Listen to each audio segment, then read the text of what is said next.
Guys, please welcome my co-writer, Marco Villalobos. And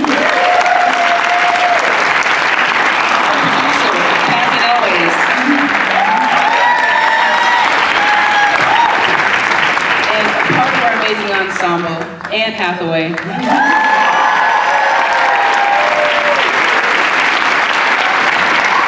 Rosie Perez.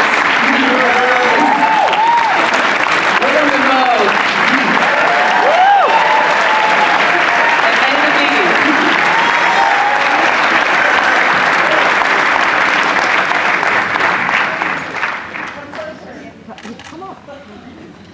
Yes, find your light.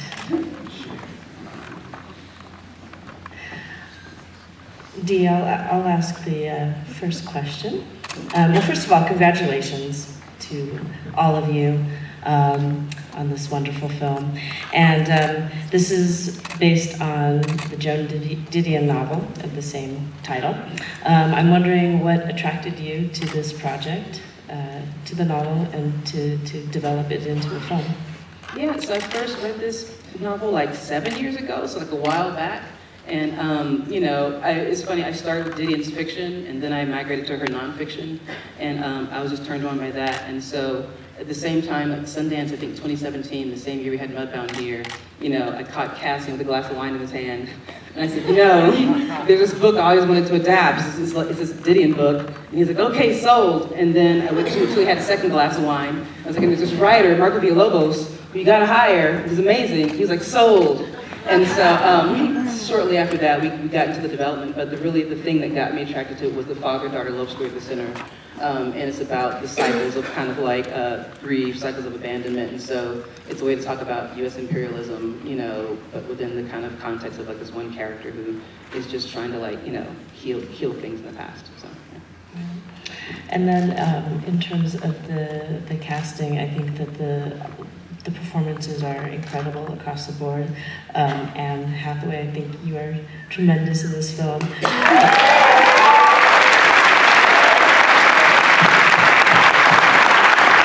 I'm curious what attracted you to this role? Oh, Joan Didion and Dee Rees. I mean, I don't know if there are more brilliant women around, people around than that, but the idea that I could play a character with a playbook written by Joan Didion that was then interpreted by Dee it was just too good an opportunity to pass up. And then when I got deeper into the themes that Dee was talking about, I realized that some of my own feelings about being an American woman are in this story, and that feeling of loving your father, resenting your father, hating your father, because of where he's led you, trying not to judge your father, and ultimately trying to do what Dee's talking about, heal. But I think we can't just keep talking about what it is that we as individuals are doing. We have to keep talking about what the system is that's containing us. Because if you look at, and I just was struck by this tonight, you look at Olivia, she's really doing everything right. She's doing everything they tell us to do, but in a world where the system's rigged. So let's make a new system.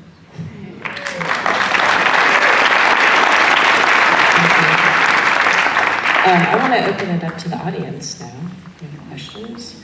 There's one right here in front. I was wondering if the cast could talk about some of your favorite things that Dee did to help you bring these really great performances to the screen.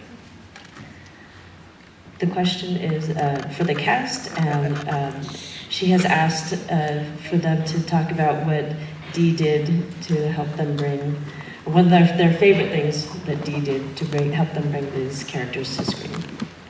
My favorite thing that Dee did was just being Dee.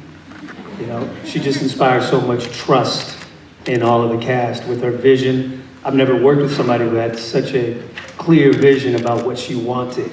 And I marveled at it. I remember one day on set, I came to set with a colored tie. I don't know what color it was, but she said, costumes. Didn't we discuss a different tie? And I thought, with all the things that she has to think about and do on a set as a director, she is paying attention to everything. And I went, oh, this is a new one right here. She's special. So I just love Dee, and it's such a privilege to have worked with you.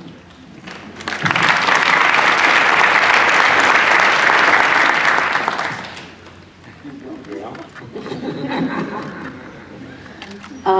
What was the question? Oh, what I love about Dee. We don't have enough time. I talked about it earlier. You know, it was coming off of one project, landing into this role the very next day. I was in a fog. I was rushed. And then I realized, oh, that's the character. And she wanted me to change so much. The way I spoke, the way I looked. And when I put on the outfit, that's usually where I fit into the character. I looked in the mirror and I go, what the hell am I wearing? And I walked outside and I was going to makeup and I bumped into Dee. And she goes, oh good, you ready? I said, no, I'm gonna go to makeup. She goes, oh no, this is what it is. I went, no. And she said, yeah, let's go. And you just get on the ride. You get on the ride and you trust her, and then all of a sudden you realize she trusts you as well. And my favorite moment was me at the typewriter, because that whole sequence of what you saw in the film was me rehearsing on set, because I wanted to get it right, and I wanted to be there for my friend Elena, and be there for the United States, and be there for Central America, my fellow Latinos. And so all that in my rehearsing, I looked up and I said, Dee, I'm ready. And she goes, oh, we got it. I said, what? She goes, we were rolling the whole time. And that's her brilliance.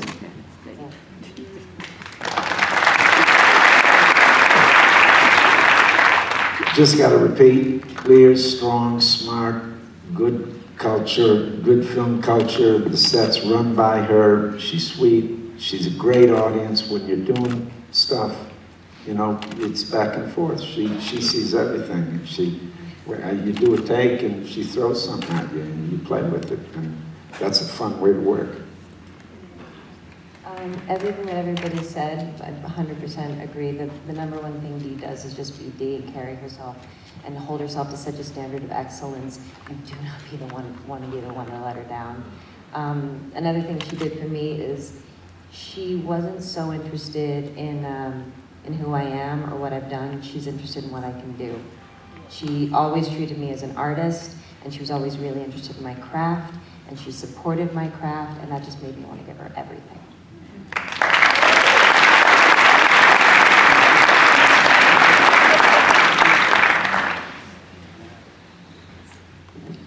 Question in the middle there. Hi.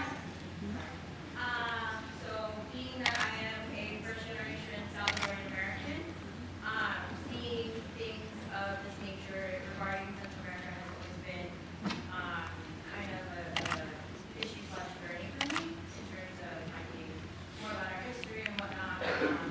So for me, my question is, in regards to your film and whatnot, did you guys shoot in Central America, and B, did you guys have Central Americans in your cast, considering the history that we all kind of grew up knowing about the history in terms of, you know, the corruption of U.S. imperialism in our country? Part of the reason why, because, you know, that's also one of the reasons why lots of migrants are fleeing to America. So I guess my question for you is, you know, how does that maybe factor into how, like, Yeah, like that's a good question. In fact, originally, so on the location scouting, we were originally supposed to shoot. I originally wanted to shoot in Colombia, and so we scouted. We were going to scout Colombia, and then Dominican Republic, and then Puerto Rico.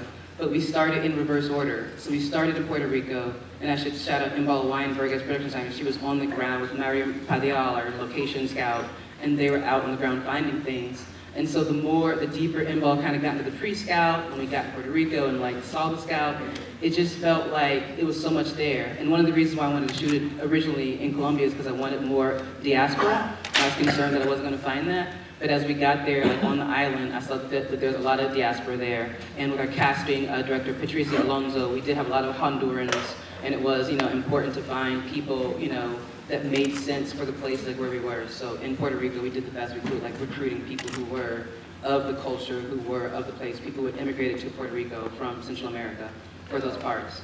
Sorry, no, nothing from Central America. No location.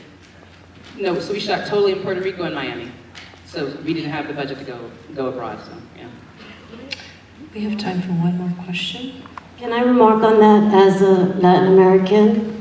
When you talk about imperialism, for me, I understand where you're coming from. And then there's the reality of money and budget and time. But to film this story on the island of Puerto Rico directly after Hurricane Maria, and employing the people of the island that is a territory. It's a modern day colony of the United States.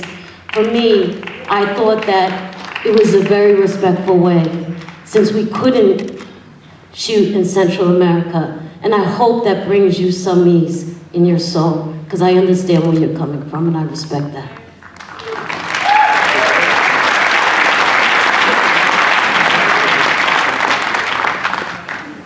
Okay. One more quick question. Anybody? Yes?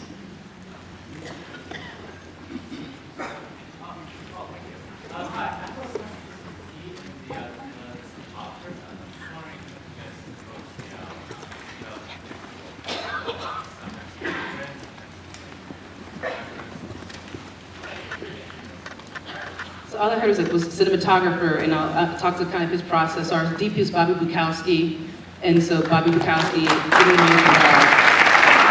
And so basically, although this film was set in the 80s, we wanted to have that kind of 70s look, and so we shot on an Alexa large format, but Bobby had the idea to use old glass, so we used lenses from the 70s and put it on the film, and also Bobby had the idea to change the aspect ratio, so the image itself is very square, and it also kind of serves Elena's characterization as like having tunnel vision, only seeing a little bit, and there's so much outside the frame. And in terms of the look of it, Bobby had these old like Kodachrome photos, so where things are a bit warmer, so the greens go yellow, the blacks go brown, and so it's like Bobby's reference images like that he pulled, finding these old set of lenses that were used like in the news, like in the 70s, and putting it on top of this kind of new 4K format that kind of combined to create the look. Sorry, we have to wrap it up now, but I just want to thank all of you for being here, and congratulations on this wonderful film.